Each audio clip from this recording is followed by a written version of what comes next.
Cancer মানেই আতঙ্ক, তবে অনেকেই জানেন না মুখ ও গলার ক্যান্সার বা হেড অ্যান্ড নেক ক্যান্সারের শুরুটা খুবই সাধারণ কিছু লক্ষণ দিয়ে হয়, আর এই কারণেই অনেক সময় দেরিতে ধরা পড়ে রোগটি, বাড়ে ঝুঁকি।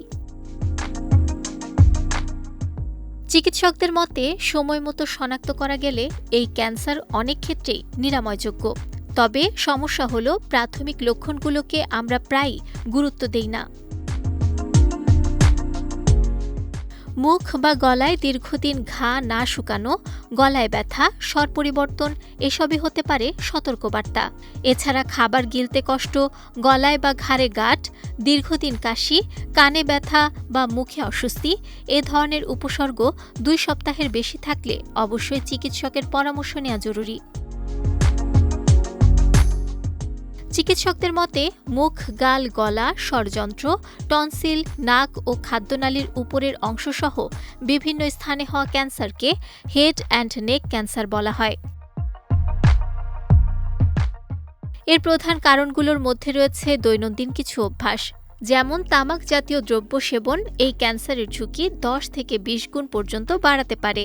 অতিরিক্ত মদ্যপান এবং ধূমপানের অভ্যাস একসঙ্গে থাকলে ঝুঁকি 30 থেকে 40 গুণ পর্যন্ত বেড়ে যায়। এছাড়া হিউম্যান প্যাপিলোমা ভাইরাস সংক্রমণও একটি বড় কারণ, যা তরুণদের মধ্যেও দেখা যায়। ভাঙা দাঁত বা ভুলভাবে বসানো দাঁতের কারণেও মুখে বারবার ঘা হতে পারে, যা দীর্ঘদিন অবহেলা করলে ক্যান্সারে রূপ নিতে পারে। বিশেষজ্ঞরা বলছেন এসব ক্যান্সার থেকে বাঁচার সবচেয়ে বড় উপায় হল অভ্যাস পরিবর্তন। ধূমপান ও মদ্যপান সম্পূর্ণভাবে বন্ধ করা, এইচপিভি টিকা নেয়া এবং দাঁতের সঠিক যত্ন নেওয়া অত্যন্ত গুরুত্বপূর্ণ।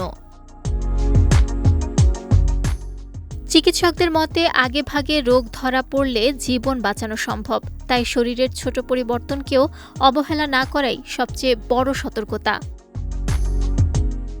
বিজয় টিভি নিউজ ডেস্ক।